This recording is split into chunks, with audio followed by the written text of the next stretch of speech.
Hello and welcome to Dingoes Ate My Podcast. I'm Paul. I'm Dave. Hi, I'm Justin. So this week we're talking about the Season 4 premiere, The Freshman.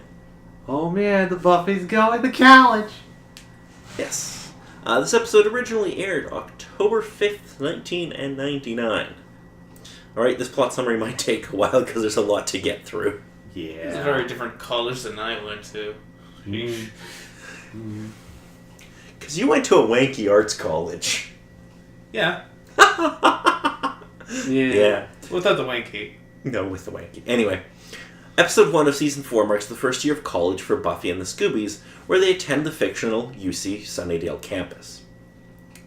The episode opens with Buffy and Willow on patrol in a cemetery discussing which classes Buffy should take for her first semester at college. They're so engrossed with this that they don't notice when the vampire they are waiting for awakens and silently slips away when he sees that they have all this vampire killing stuff. Oh man, I It's don't pretty think I funny. want to mess with this. Because he's like, oh, snack? No snack. The day before classes, Buffy shows up being handed flyers by various campus groups, frats, and general student protesters. Yeah. Buffy meets up with Willow and Oz and she feels overwhelmed by the new experience and disoriented. Willow, on the other hand, is extremely excited about the new surroundings, and Oz is not fazed, even seems to know several people. But then again, when is Oz ever fazed? Yeah, very true. You'll definitely know when there is some serious stuff afoot when Oz gets phased. Buffy and Willow tour the library. During the trip, they reveal that Giles is unemployed, or as Giles prefers to call it, a gentleman of leisure. And that Xander left Sunnydale for the summer to do a cross-country trip. Oh, bad roads. We'll get back to that, though. Yeah.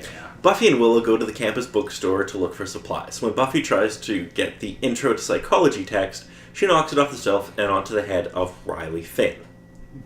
Riley Finn introduces himself as a TA for Professor Walsh's Psych 105 Intro to Psychology class. Buffy arrives at her new dorm in Stevenson Hall. She has already moved in, and her roommate, as Kathy, is in the process of doing so. Kathy tells Buffy that she thinks she is cool and the upcoming year will be super fun. As she says this to Buffy, she hangs a poster of Celine Dion, much to Buffy's chagrin. This is only going to get better. I bet. Well, better, worse in Buffy's case, Well, probably. Yeah. During the night, Buffy has trouble sleeping because Kathy snores, laughs, and smacks her lips in her sleep. The first day of classes, Buffy gets humiliated in front of and ejected from a class by a professor when she tries to find out if there's still room to sign up for it. The professor's basically just a dick. With Willow and Oz, she attends Psych 105 taught by Professor Maggie Walsh and TA'd by Riley Finn. I'm sure those characters won't be important later on. No. That night, she meets a freshman student named Eddie. They're both lost. Buffy and Eddie discuss the need of a security blanket in their unfamiliar settings. Eddie tells Buffy that his security blanket is the novel of human bondage. Sorry, I don't do porn. Or at least I'm trying to cut back. Yeah. Which he reveals he has read 10 times and keeps by his bed. Buffy and Eddie then go their separate ways, and Eddie runs into a group of vampires. The vampires kill Eddie and turn him into a fellow creature of the night. They also go to his dorm room and steal all of his belongings, leaving a fake note, supposedly signed by Eddie, saying that he couldn't handle school and had to leave. But he forgot his security blanket. The next day, Buffy looks for Eddie in psych class but does not see him. She goes to his dorm room to find the note and empty room. She notices the novel of human bondage is still in his nightstand, and she knows that he would not leave that behind and suspects something is wrong. Them Slayer senses. Buffy visits Giles to find a half-naked female visitor in his flat, and it's... oh my god, this is good. The woman is Olivia visiting Giles. Buffy tells Giles of the mysterious disappearance, and Giles is reluctant to help.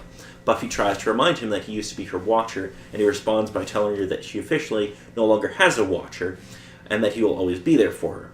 He feels that she is old enough and experienced enough to take care of herself. That night, Buffy runs into Eddie in a deserted part of campus. Eddie tries to attack Buffy, but she stakes him without trouble. The group of vampires that turned Eddie are watching, though, and the leader of the group, named Sunday, attacks Buffy. Buffy is soundly trashed by Sunday while the others watch. Her confidence shattered and her arm sprained, Buffy runs away. Buffy is shaken by the fight and goes home the next day for some comfort from Mom and familiar surroundings. She finds her mother surprised to see her home so soon and has converted Buffy's room into storage space for her gallery. How is it my room if I can't fit in it anymore? Yeah. I didn't move anything out of it. Joyce has great mum logic in this. I think that just makes it worse. I didn't move anything. When Buffy returns to her dorm room, she finds all of her belongings missing and a note similar to that found in Eddie's room. Buffy goes to the bronze and mopes around, feeling even worse when she sees a man who reminds her of Angel. However, she gets a pleasant and welcome surprise when she meets up with Xander. Xander's back! Xander reveals that his car broke down in Oxnard and his tour of America didn't happen. He spent a month and a half washing dishes at the fabulous ladies' nightclub, earning money for repairs, which came to a merciful end when one of the male strippers fell sick, although Xander will not go farther into that story. Yeah, no. No force on Earth. Yeah, no. I don't think people want to know. Buffy sure seemed to. She was poking him pretty good about that. So anyway. No force on Earth. Xander also says that he now lives in his parents' basement and has to pay rent. Buffy tells Xander that she is overwhelmed by the new college experience and wonders if she can hack it. Xander pumps her up by telling her of course she can and that she is his hero. Buffy and Xander find the vampire lair, which is in a condemned frat house. Buffy elects to watch the vampires while Xander goes round and rounds up Willow and Oz, but is discovered and is forced to fight when she falls to the ceiling. Yeah, she had to drop in. When Sunday breaks the class protector award that Buffy was given at senior prom, Buffy is angered enough to regain her confidence and suddenly trounces the vampires, taking out Sunday with a backhanded throw of a broken tennis racket, which is a pretty cool way to stake somebody. Yeah. Buffy collects up her belongings on the four leave, only to meet Giles armed with weapons. Yup. He The vampire's this way. Buffy, I'm here to help. He apologizes to Buffy for his earlier dismissal of her and tells her that that they can hunt the evil and fight it together. Buffy simply tells him it's cool and the four walk away. The episode ends with one of the vampires escaping Sunday's lair and being hit with a taser. 3 masked men in camouflage fatigues approach the vampire with guns. Dun dun dun. Seems like there's another force at foot here. Oh, Yep, there sure is. goodness. Yeah. So what do you all think of this episode? Oh man, it's college. It is indeed college. It's a little like high school. Kathy seems nice. I'm sure she won't be a problem at all. I don't know. People that Okay. are that perky kind of Okay. leave me. Ugh. Let's place your bets. How long before Buffy and Willow are roommates? An episode or two. That quick? Dave? Yeah, I'd have to agree an episode or two. Okay. It's not going to take long. So, international titles. In French, it translates as Disappearance on Campus. In Spain Spanish, it translates as Welcome New Students. And then in a bunch of other languages, it's just like the freshman variants on that. I was wondering why Buffy and Willow didn't just become roommates immediately. Well, because you're not guaranteed to be, like... So when I applied to university, thank God I never had roommates. But you had, like, I had, like, a quad room, so you had to share a bathroom. But you each had, like, your own individual room. But you could, like, say, I want to be in this quad with this person, but it's not guaranteed. No. Oh, I see. They have to go through the placements and find out who else needs the quad and all the other stuff and the blah. But thank God I never had roommates. It was bad enough having to share a bathroom with 3 other people. Anyway, on to music. So, we have... That's a lot. There's a fair bit in this episode. Yeah. So we have a David Bowie song, Memory of a Free Festival, Part 1. We have a song from Splendid, You and Me, Stretch Princess, Universe, The Muffs, I Wish I Could Be With You, and Christoph Beck doing the original score. So do either of you have anything left to add about this episode, or where you see the season going as a whole? There is something about those guys in the mask. That's like there's something about them. Okay. That's where the season might go. I don't know. Any thoughts on, like, Riley? Because Riley's given a pretty big introduction. No, that's true. Out of most everyone, he was kind of given some time to talk. Buffy having the, oh my gosh, cute boy, and I can't speak things. And then he immediately starts talking to Willow. I love that. Oh, Buffy is the strange one in this conversation. It's so great because it's a reversal of high school, where Buffy was the popular one and Willow was the hanger-on, and now it's flipped. Yeah, no kidding. It's great. Anything either of you need to add? It was a thought, but I'm questioning if it was this one or something in the past that you mentioned. We'll get to it, I'm sure. Okay. So, I do want to do a few more things. So, first off, they've changed Willow's look for the season. They did. Noticed. Yes, so she has a new haircut and she's dressing a little differently. No. I love the look. I think it's a big improvement. It's true. And it makes, like, nothing is like, that doesn't seem like the character, but it's like, she's grown up a bit, and it's a great look. She basically went into college with a different attitude. Yeah. And the haircut looks a lot better than the long hair. Anyway. I prefer long hair. Yeah.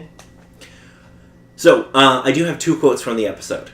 So, this is when Willow and Buffy are walking into campus.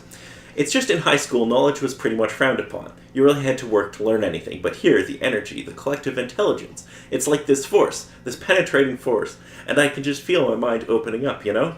And letting this place just thrust in and spurt knowledge into... That sentence ended up in a different place than it started. Oh, Willow. Willow. That is... You are talking about knowledge, right? It kind of makes you question it a little bit. It's so good.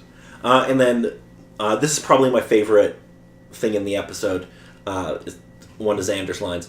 Buffy, I've gone through some fairly dark times in my life, faced some scary things, and among them the kitchen at the Fabulous Ladies nightclub.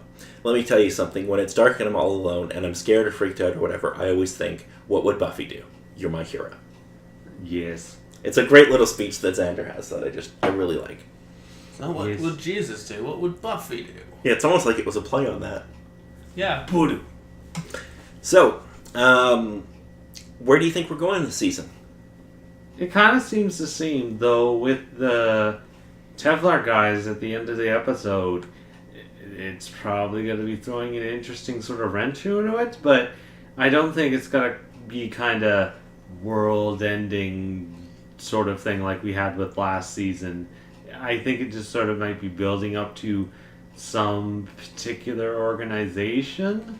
Because the one particular thought that sort of crossed my mind was way back when we had that one episode with the Invisible Girl. There was her being taken to a sort of schooling thing to make her as an assassin and all that sort of thing. So the government kind of has their little hands in these sorts of things, but it's kind of a question of, are these separate from government? Are they actually government? Oh dear goodness, this is kind of like the Scooby Gang, only more so with guns. Well, the answer to that is yes. You're very helpful with your description. I know. We will get to it sooner than later. But next week we'll be talking about the episode Living Conditions. Oh boy, roommate issues. Buffy becomes convinced that her annoying roommate is evil. But her friends think she is crazy. Buffy steals Kathy's toenail clippings to prove that Kathy is a demon. And then they get into a fight. Yep, Buffy's going to steal somebody's toenail clippings. Oh dear. Because she thinks that's a rational decision. Oh, more so dear. Well, on the one hand, I don't fault it, but on the other hand, it's true. Oh god, I'm so conflicted. It's going to be a good time. Always. Always a good time with Kathy. Well, not if you had to live with her. Yeah. She likes Celine Dion just a little too much. Okay, a lot too much. Well, it is kind of... Isn't it still like the late 90s? It's kind of that... Yeah, well, 99, yeah. Yeah, it's still that period of time. I don't care. There's no excuse. So if there's nothing else to add, that will be it for this week. I'm Paul. I'm Dave. I am Justin.